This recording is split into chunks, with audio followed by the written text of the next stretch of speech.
मैंने तमाम लोगों से ये अपील की थी कि जब ऐसे मुद्दे आएंगे हमारे सामने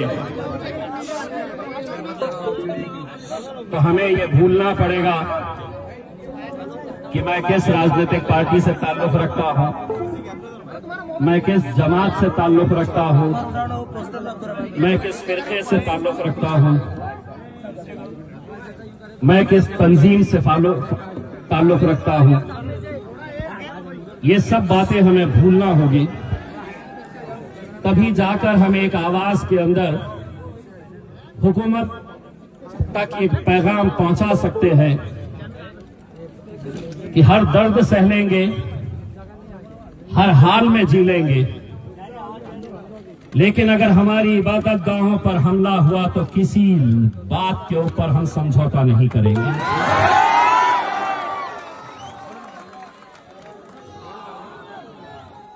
आज जिस तरीके से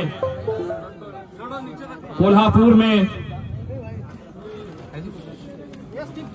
जो मंजर हमें देखने को मिला, कुछ बातें आपको भी समझना बहुत जरूरी है। हमने देखा बहुत कुछ, पढ़ा बहुत कुछ। कोल्हापुर के विशालगढ़ में एक किला है जिसके बाजू 1702, जितना इतिहास मैंने पढ़ा है, 1702 से वहां पर एक दरगाह है। 1702 कहां और आज किस वक्त के अंदर हम रह रहे हैं। जिस दौर में ये दरगाह थी, उस वक्त गांव से छत्रपति शिवाजी महाराज ने न छत्रपति संभाजी महाराज ने उसे हटाने के लिए कुछ कहा, कुछ बोला, लेकिन आज उन्हीं का नाम लेकर अपने आप को शिव भक्त कहने वाले चंद गुंडे खुलेआम इस तरीके से वहां पर जाकर एक दरगाह, उसको नुकसान पहुंचाने के इरादे से, कुछ पूना से आते हैं, कुछ दौंड से, कुछ सतारा से, कुछ कोल्हापुर से, कुछ सांगली से, एक दरगाह,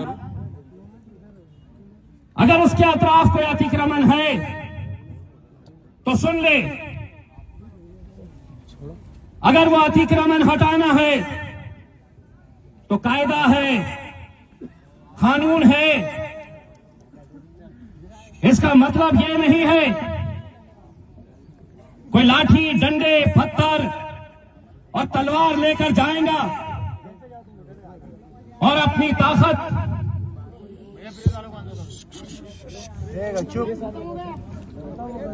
तलवार के जोर के ऊपर इस तरह की हरकतें होगी। पुलिस की मौजूदगी में क्या सीआईडी नहीं थी? क्या इंटेलिजेंस को नहीं पता था कि कितनी गाड़ियां पुलिस ये गुंडों की पुणे से निकली है? क्या आईबी को नहीं पता था? लेकिन जब हुकूमत की सरपरस्ती के अंदर इन गुंडों को खुली छूट दी गई है,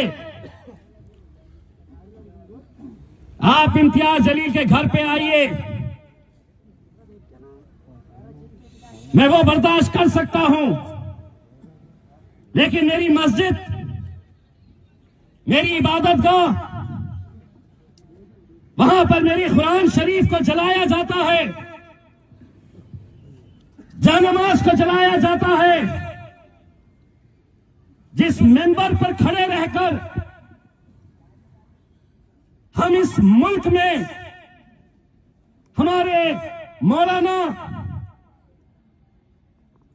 हमारे उलमाए दीन उसी मेंबर के ऊपर खड़े रहकर इस मुल्क के अंदर अमन रहे, भाईचारगी रहे, इसकी दुआ करते हैं। वो मेंबर को भी तोड़ दिया जाता है। मस्जिद के ऊपर मीनार पे भगवे झंडे लेकर कैसे तोड़फोड़ की जाती है, कैसे नारे लगाए जाते हैं। मैं उन तमाम गुंडों से एक बात पूछना चाहता हूं। आपका मजहब, आपका धर्म आपका है, मेरा मजहब मेरा है। लेकिन जब मस्जिद में आप आतंक मचा रहे, तोड़फोड़ कर रहे, हाथ में भगवे झंडे लेकर भगवान राम के नारे लगा रहे, तो मैं तुमसे पूछना चाहता हूं, किस मजहब ने और किस भगवान ने तुम्हें यह इख्तियार दिया है, ये इजाजत दी है कि जाओ किसी दूसरे मजहब की इबादतगाहों के अंदर जाकर इस तरह की तोड़फोड़ करो। मेरा मजहब क्या है, बहुत दूर जाने की जरूरत नहीं। इसी किराड़पुरे के राम मंदिर के ऊपर जब हमला हो रहा था,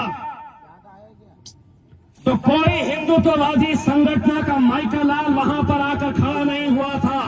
अगर वहां पर चट्टान की तरह खड़ा था तो इम्तियाज जलील खड़ा था।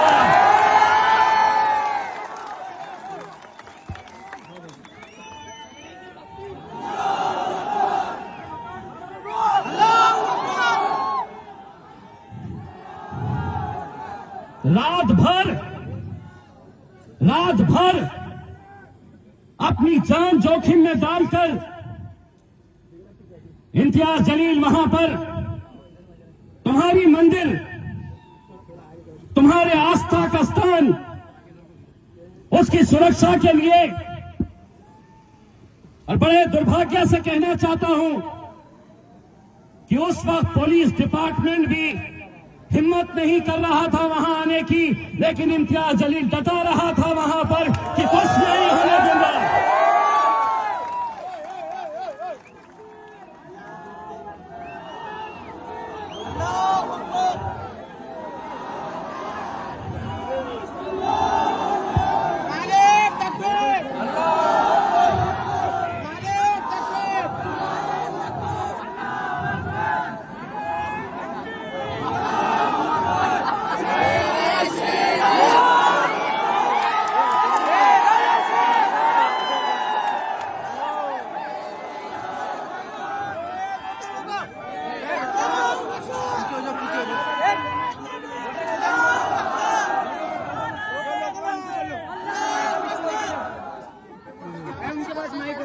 है,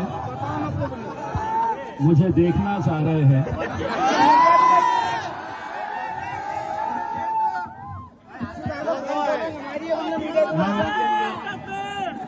मैं उनके लिए एक बात कहना चाहता हूं। मुझसे नफरत करने वाले बड़ा कमाल का हुनर रखते हैं। मुझसे नफरत करने वाले बड़ा कमाल का हुनर रखते हैं। मुझे देखना भी नहीं चाहते, पर 2400 घंटे मुझ पर ही नजर रखते हैं।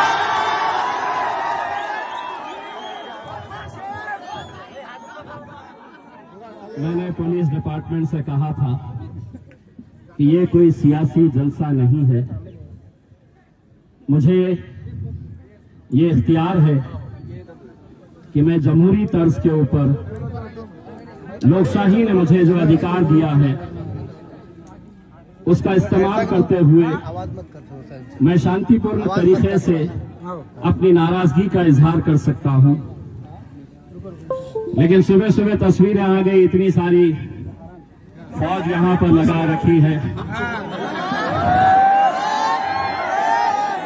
महाराष्ट्र की पुलिस को मैं ये कहना चाहता हूं, अगर काश इतनी फौज तुमने कोल्हापुर में लगा दिए होते तो मेरी मस्जिद बर्बाद नहीं होती।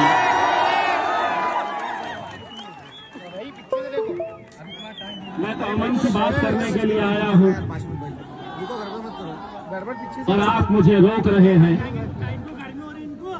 मैं यहां पर ये बात करने के लिए आया हूं कि इस मुल्क के अंदर ज्यादातर लोग अमन चाहते हैं, शांति चाहते हैं, लेकिन कुछ ऐसे अनासर भी हैं जो लड़के बीच में नारे लगा रहे हैं। जरा अपने जोश को काबू में रखिए। जो लड़के नारे लगा रहे हैं, अगर आपको सुनना नहीं है बहुत टाइम लग रहा है। मैं अनुरोध करूंगा, ये जो बीच में बच्चे हुल्लड़बाजी करने की कोशिश कर रहे हैं इन्हें रिकॉर्ड करें। मैं जैसा आपको बता रहा हूं, यहां पर हम कोई हंगामा बर्पा करने के लिए नहीं आए हैं। हम अपना गुस्सा, हमारी नाराजगी सरकार तक पहुंचाने के लिए आए हैं। वो सरकार जो सबको जानते हुए बड़े अफसोस के साथ कहना पड़ रहा है, कोल्हापुर में जिस शख्स ने इस आंदोलन का नेतृत्व किया, उसके पिता को जिताने के लिए मुसलमानों ने 2-2 घंटे 3-3 घंटे लाइन में खड़े रहकर उन्हें जिताने का काम किया। हमें पता नहीं था कि जीत कर आने के बाद तुम क्रिकेट की तरह रंग बदल देंगे। हमें पता नहीं था कि तुम्हें हम जिताएंगे और तुम हमारे ही घर में घुसकर हम पर ही हमला करेंगे। ये कैसा खेल चल रहा है?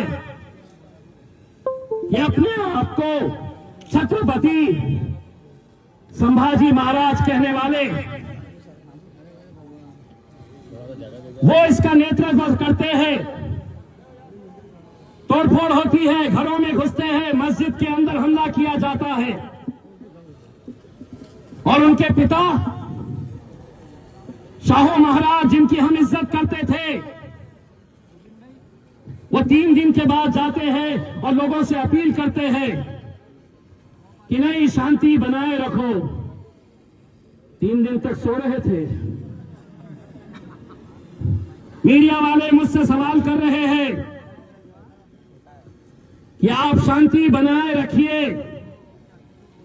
सभी लोग चाहते हैं, सभी राजनीतिक पार्टियां आपसे कह रही है कि आप शांति बनाए रखिए।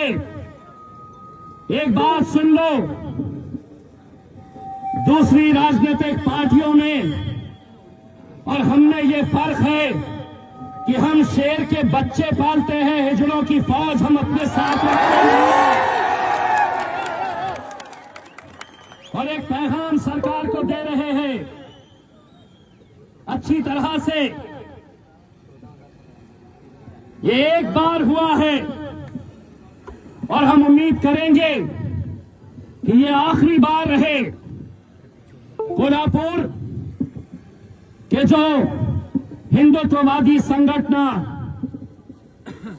मैंने ऐलान किया कि 19 तारीख के दिन पूरे महाराष्ट्र में कोल्हापुर की घटना का विरोध किया जाएगा। सारे जितने भी हिंदुत्ववादी संगठन के लोग हैं जमा हो गए। इम्तियाज जलील ने यहां नहीं आना चाहिए। कोल्हापुर तो आएंगे।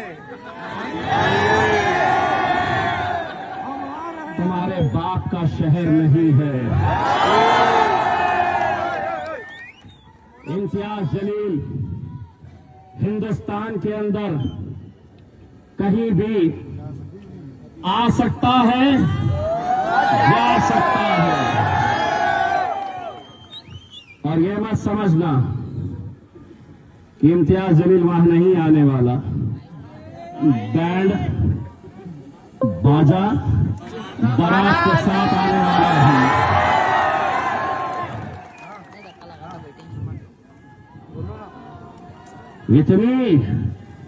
इतनी घबराहट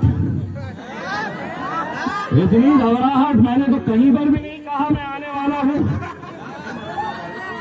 पूरे के पूरे पंतरा जमा हो गए। एक ने ऐलान किया अगर वो आया तो हमने ऐसा इस्तेमाल करेंगे, अगर मैं वहां पे आऊंगा ना तेरे लिए नान की 2 रोटियां लेकर आऊंगा। तो तेरे कोल्हापुर की क्या मशहूर चीज है तूने मुझे बताया, लेकिन मेरे शहर का नान खलिया क्या है 2 निवाले तेरे को भी खिला कर। जरा से शरीफ क्या होगा जो आ रहा है,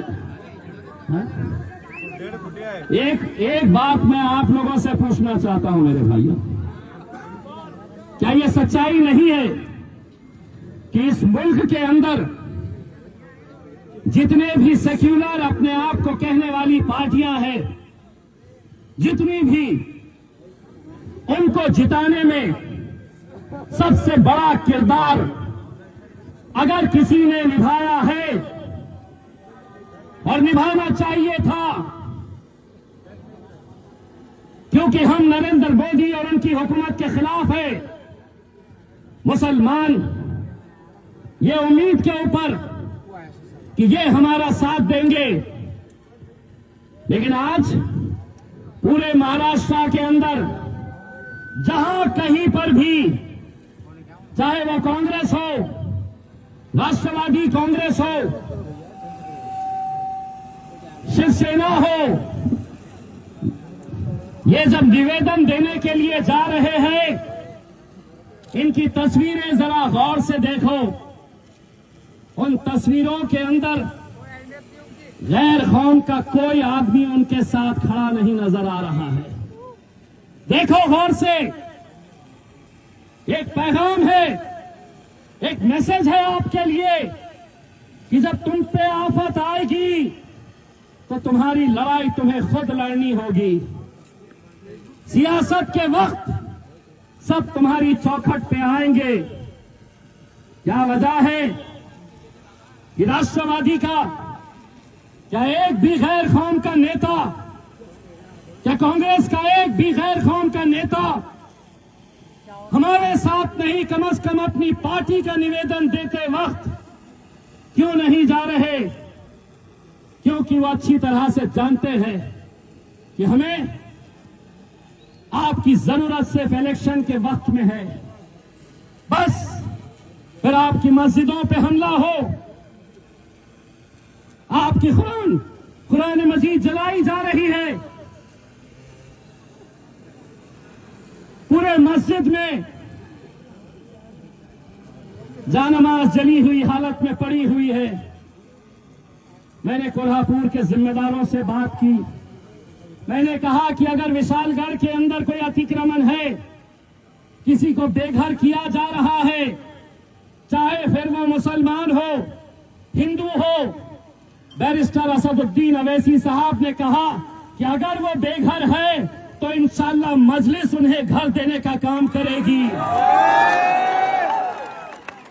मैंने कोल्हापुर के जिम्मेदारों से यह कहा कि आप पहचानिए, गरीब का कोई मजहब नहीं होता है मेरे भाई। वो रोजी रोटी कमा रहा होगा, छोटी मोटी दुकान चला रहा होगा, लेकिन आज उसे अगर बेघर किया जा रहा है तो मैं आपको आपके जरिए ये पैगाम दे रहा हूं कि इंशाअल्लाह कोई भी बेघर नहीं रहेगा। मजलिस तुम्हें सहारा देने के लिए वहां पर आएगी।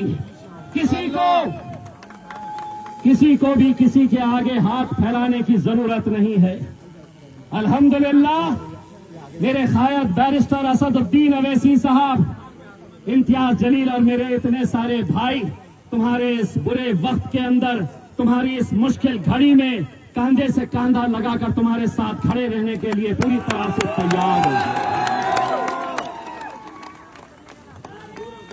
संभाजी महाराज जब मेंबर ऑफ पार्लियामेंट थे मेरे साथ 2019 से 2024 तक राज्यसभा के, तो उन्होंने मुझे अपने घर पर बुलाकर शाहू महाराज के बारे में ये किताब दी थी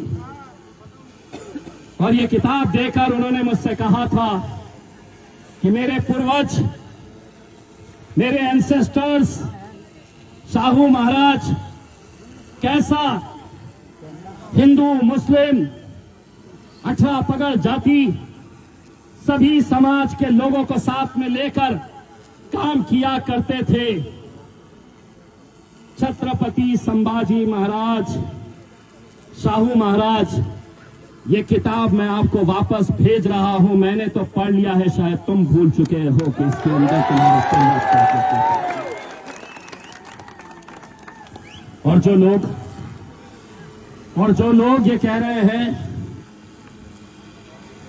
जरा सी अगर कुछ बात हो तो मैं पिछले 2 दिन से देख रहा हूं, फिर इम्तियाज जलील के बारे में कोई किसी से पूछ रहा है कि आज बारिश होगी का, तो बोले नहीं, इम्तियाज जलील बहुत गलत आदमी है। आज इतने बादल निकले हुए हैं, क्या वजह है? इम्तियाज जलील बराबर आदमी नहीं है। दोस्तों, आज मौलाना सज्जाद नोमानी साहब, इनका नाम जब निकलता है तो खुद ब खुद एहतराम में सर झुक जाता है मेरे भाई। मुफ्ती मोइजुद्दीन खाजमी साहब, जब उन्हें देखते हैं हम तो खुद ब खुद हमारा सर झुक जाता है एहतराम में। शाहगंज की मस्जिद के मौलाना मुजीब साहब, उनके चेहरे के नूर को देखकर खुद ब खुद इज्जत से, एहतराम से, मोहब्बत से अपना सर झुक जाता है मेरे भाई। मुस्लिम पर्सनल लॉ बोर्ड के मालेगांव के मौलाना उमरैन फारूकी साहब, उन्होंने कोल्हापुर की इस घटना के बारे में जो बयान दिया है, मुझे फख्र होता है, मेरा सीना चौड़ा होता है कि मेरे इस मुल्क में ऐसे उलमा इकराम, ऐसे मौलाना लोग हैं जो आज सीना तान कर, डट कर, जहां कहीं पर भी नाइंसाफी हो रही है उसके खिलाफ किस तरह से वो अपनी जबान का इस्तेमाल करते हुए हमारी रहनुमाई कर रहे हैं।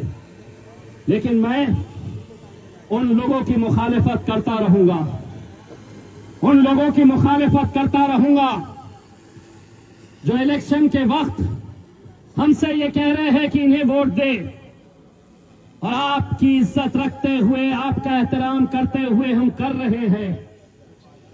लेकिन अब मुफ्त में नहीं होना चाहिए। जब भी कोई फैसला करे तो सौदेबाजी होनी चाहिए, और सौदा ये होना चाहिए कि ये कौम तुम्हारा साथ देगी। 4 एमपीज तुम्हें जिताना होगा, मुसलमानों के भी। हम जिता कर ला रहे, हम जिता कर ला रहे। विधान परिषद का इलेक्शन आ जाता है, विधान परिषद का, एमएलसी का इलेक्शन 10 दिन पहले 12 उम्मीदवार, एक भी मुसलमान को टिकट नहीं दिया जाता। 30 साल के बाद, 30 साल के बाद महाराष्ट्र की विधान परिषद के अंदर एक भी मुस्लिम नुमाइंदा नहीं है। मुस्लिम मुक्त विधान परिषद महाराष्ट्र के अंदर हो चुकी है। और हम देखिए, हम कैसा अलग अलग उसमें, कोई कल जाकर दे रहा, कोई परसों जाकर दे रहा। अरे अगर तुम मुझे कहते कि आओ हम इसका नेतृत्व करेंगे, तो इम्तियाज जलील वहां जाकर खड़े रहता था। लेकिन ऐसे मुद्दों के ऊपर मेरे भाई हम बटे रहेंगे तो हमारे मस्जिदों पे हमले होते रहेंगे।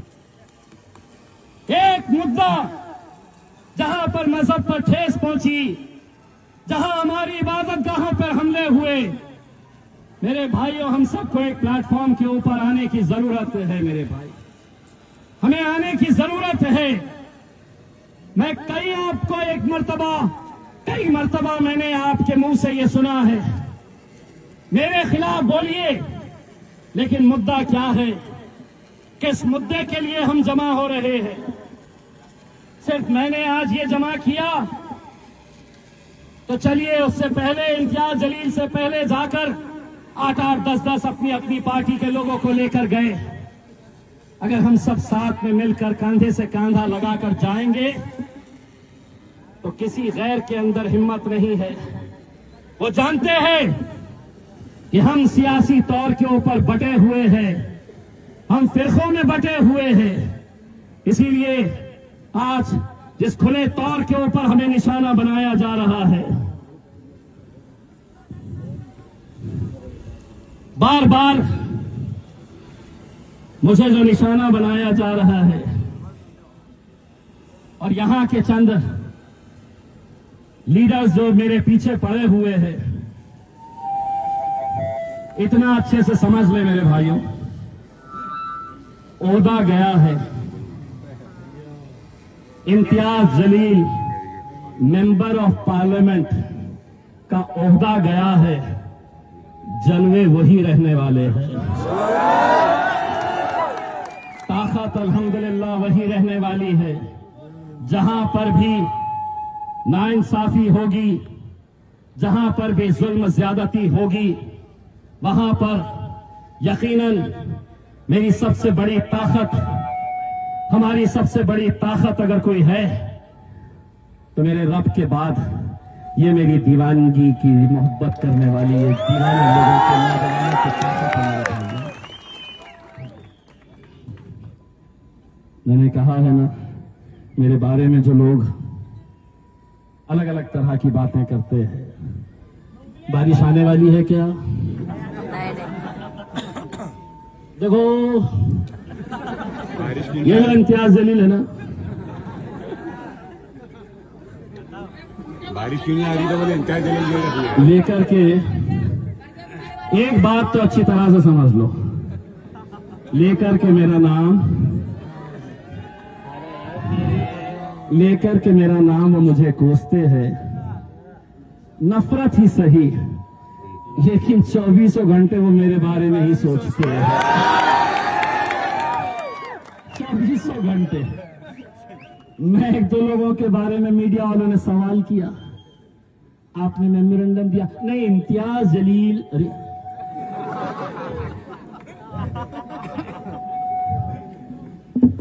मेरे भाई, हम 10 लोग, 5 लोग जो हमारे मुअज़्ज़िज़ उलमा इकराम है, उनकी रहनुमाई में एक डेलीगेशन डिवीजनल कमिश्नर को मेमोरेंडम देने के लिए जा रहा है। एक बात मैं आप लोगों से, मेरे दोस्त, मेरे भाई, मेरे कलमे के भाई, इस हैसियत से मैं आपको अदबन गुजारिश करना चाहता हूं कि कल दोपहर में जब पुलिस ने इस आंदोलन के लिए परमिशन नहीं दी, लिखित में कह दिया कि हम परमिशन नहीं देंगे, तो मैंने जाकर पुलिस के वरिष्ठ अधिकारियों के साथ बैठा और मैंने उनको जुबान दिया कि साहब, अल्हम्दुलिल्लाह मैं 10 साल से इस शहर की, इस जिले की नुमाइंदगी करता हूं, कभी भी एक भी ऐसी घटना नहीं हुई है कि जहां मुझे अपना सर शर्म से झुकाना पड़ा। मैंने उनको ये गवाही दी कि साहब ये परमिशन आप दो, उसकी जिम्मेदारी मैं लेता हूं, और फिर उनको ये भी कह दिया आप दो या ना दो। ये अजीब कैफियत है कि तुम मेरे घर तक आ जाओगे, तुम मेरे मस्जिद में घुस जाओगे और मैंने उसका एहतजाज भी नहीं दर्ज कराना चाहिए। यह अजीब माहौल तैयार किया गया है। इसीलिए यहां से जब हम डेलीगेशन लेकर अंदर जाएंगे, मैं तमाम नौजवानों से यह हाथ जोड़कर अपील करूंगा कि यहां पर निकलते वक्त दुरूद शरीफ पढ़िएगा। अभी दुआ होगी, अभी दुआ होगी दुआ होगी। और दुआ के बाद हम लोग अपने अपने घर की तरफ कूच करेंगे। बस इतना, महाराष्ट्र की हुकूमत, महाराष्ट्र के प्रशासन, महाराष्ट्र की पुलिस, इन सबको आप सब की तरफ से एक पैगाम मैं देना चाहता हूं, और वो पैगाम ये है कि अब बहुत ज्यादा हम ऐसी हरकतों को बर्दाश्त नहीं करेंगे। इसके बाद अगर कुछ हुआ, ऐसी घटना हुई, तो सरकार किसी की भी हो, ये मत समझना कि हम कमजोर हैं, ये मत समझना कि हम कुछ कर नहीं सकते। ये समझ लेना कि हम इस मुल्क से मोहब्बत करते हैं। ये मुल्क हमारा उतना ही है जितना तुम्हारा है। इसीलिए इस मुल्क में अमन कायम रहे, यही हमारी कोशिश है। जाते जाते मेरी आवाज में आवाज लगाओ और वो पैगाम दो, नारे तकबीर, दोनों हाथ ऊंचे करके, नारे तकबीर, नारे तकबीर, नारे तकबीर। मेरे भाई बहुत बहुत शुक्रिया। अभी दुआ पढ़ी जाएगी, अभी दुआ पढ़ी जाएगी, और दुआ के बाद हम लोगों को अपने अपने घर की तरफ कूच करना है पूरी जिम्मेदारी के साथ। जो